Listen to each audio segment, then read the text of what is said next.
story this morning.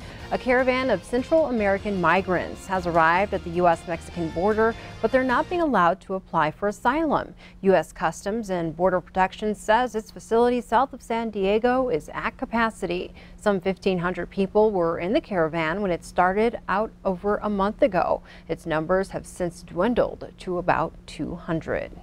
Closer to home, family and friends continue to search for a Wolf Point man who is assumed to have drowned after he jumped into the Missouri River on Friday to save someone who fell in.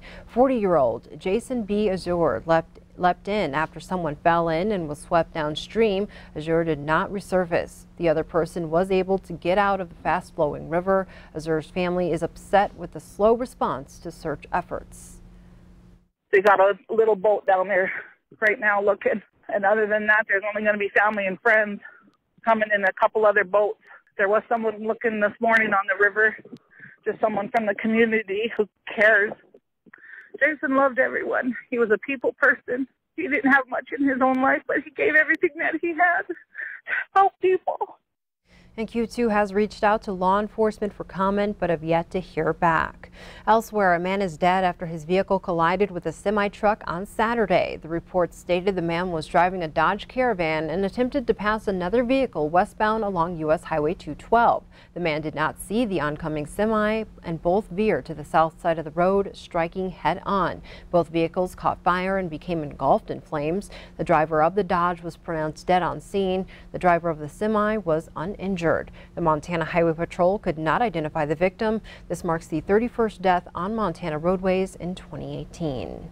Tension between President Donald Trump and Senator Jon Tester continues to grow as the president continues to criticize Tester. The latest allegations happened Saturday evening at a campaign-style rally in Michigan. And Tester started throwing out things that he's heard. Well, I know things about Tester that I could say too.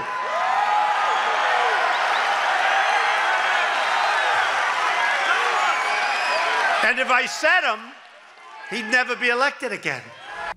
President Trump called for Tester to resign earlier in the weekend after the Montana Democrat came forward with concerns about Ronnie Jackson, the White House physician who withdrew from consideration for the top VA post this past Thursday. Unsure of what the president meant by his comments, we reached out to Senator Tester's office for a response. Tester said, quote, "It's my duty to make sure Montana veterans get what they need and have earned, and I'll never stop fighting for them as their senator."